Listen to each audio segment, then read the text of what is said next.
Que história é essa de que agora só se pode falar inglês? É lei falar inglês nos Estados Unidos. Será que não se pode falar outro idioma? Pode acontecer alguma coisa? Vamos explicar isso. É a nossa notícia de hoje. Olá pessoal, bem-vindo ao nosso canal. Eu sou o Vandré Pereira, jornalista aqui nos Estados Unidos e estou aqui para esclarecer as notícias que a gente recebe aqui, que de repente você acaba recebendo aí no Brasil, ou seja, lá em outro lugar, mas não entende ou acaba recebendo de outra forma. O que aconteceu é o seguinte: sempre se falou vários idiomas aqui nos Estados Unidos, só que desde que esse país foi constituído, pessoal, por isso ele se chama Estados Unidos, porque lá na época, quando se formou o país, várias federações resolveram se juntar e uma falou para a outra: olha, a gente só vai se unir e formar um país se a gente tiver autonomia sobre os nossos estados. Então os estados têm autonomia sobre várias coisas, o piso salarial, entre várias leis, né, as leis escolares, o que eles vão ensinar para as crianças nas escolas, e também sobre o idioma. Mas pela primeira vez na história, o que se tem notícia, o Trump resolveu criar um idioma em nível federal, definir como em nível federal o inglês como o idioma oficial do país, porque até então isso não existia. Ah, Vandré, mas será que a gente não vai mais poder então falar o nosso idioma nativo dentro dos Estados Unidos, ou pelo menos dentro das repartições públicas, que é o que Trump está querendo?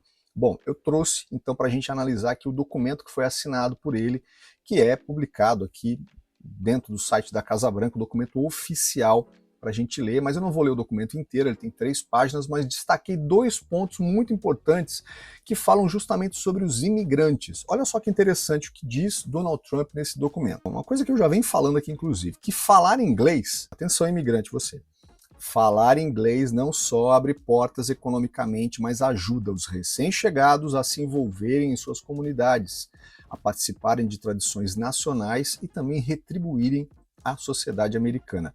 Ele diz o seguinte: esta ordem reconhece e celebra a longa tradição de cidadãos americanos multilingües. Então ele considera que dentro da América do Sul e do Norte, vários cidadãos americanos de outras nacionalidades vieram para cá, aprenderam inglês, segue o texto, e passaram para os seus filhos por gerações e gerações futuras. Olha que legal isso, ele reconhece isso. Então, você pode vir para cá e deve aprender inglês, assim como eu já venho dizendo aqui que você tem que aprender. Por quê, gente? Porque se envolver apenas na sua comunidade brasileira, ou seja lá qual for, você acaba ficando dentro de uma caixinha e não cresce, não absorve as oportunidades aqui desse país. Então ele recomenda que você aprenda inglês. E lá num outro trecho também muito interessante, diz o seguinte: Donald Trump revoga, ou seja, ele cancela uma ordem executiva assinada por Bill Clinton no ano de 2000. Nessa época, o Clinton assinou um documento dizendo que as repartições públicas deveriam se esforçar para oferecer para os cidadãos estrangeiros aqui nos Estados Unidos coisas nas outras línguas também. Por isso que você vê nas repartições públicas coisas escritas em espanhol, também em português, porque cresceu muito o número de brasileiros aqui e cidadãos que falam português, não só do Brasil.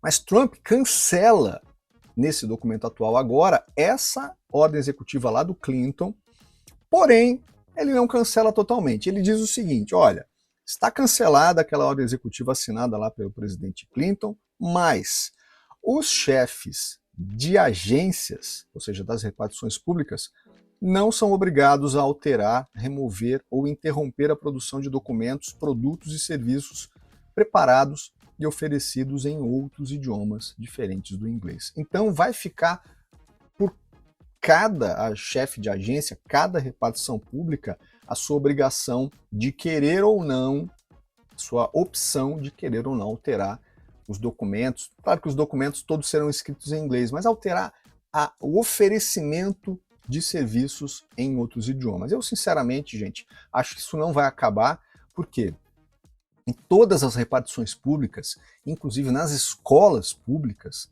a gente tem sempre pessoas que falam outros idiomas, que são imigrantes. Muitos brasileiros trabalham lá e eles vão continuar trabalhando lá porque eles são preciosos, justamente úteis porque eles falam outros idiomas. Falando sobre quem é pró e quem é contra essa medida. Os americanos que apoiam essa medida, e o próprio presidente Trump diz o seguinte, que é uma forma de forçar as pessoas a aprender o inglês, a forçar as pessoas a realmente se dedicar e aprender o inglês, porque assim elas vão poder crescer dentro do país, e isso facilita também a comunicação, né, dentro dos departamentos, porque é muito provável que se ligue para departamentos aí onde só há pessoas que falam espanhol, né, pessoal que mora mais no Texas, na fronteira, enfim, isso realmente deve acontecer.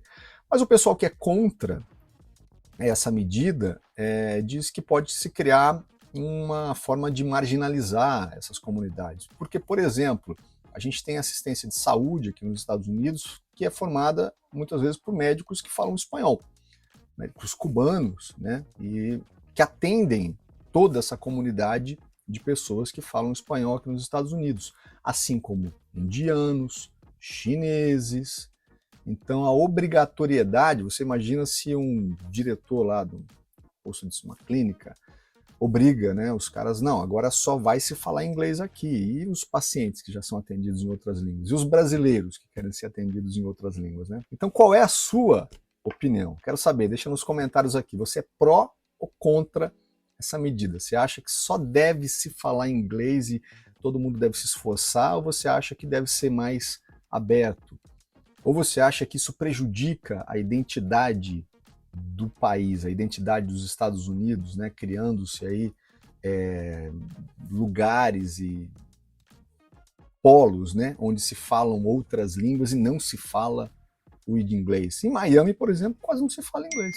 É muito difícil falar inglês em Miami. Então, o que você acha dessa medida? Deixa nos comentários, quero saber a sua opinião e eu vou lá também para a gente debater. Se você gostou de ter notícia também aqui no nosso canal, deixa aí nos comentários. Wander pode trazer mais notícias esclarecendo, né, as coisas que de repente a gente não consegue entender porque estão em outro idioma. E eu vou trazer como um prazer aqui no nosso canal. Deixe seu like, compartilhe essa informação também, aí manda para as pessoas que você acha que tem interesse nesse assunto. E para você que está nesse planejamento de mudança de vida, para vir aqui para os Estados Unidos, se atente, tem mais vídeo aqui em cima, enfim, aqui no canal Wander Pereira, com muito conteúdo bacana. Até o próximo.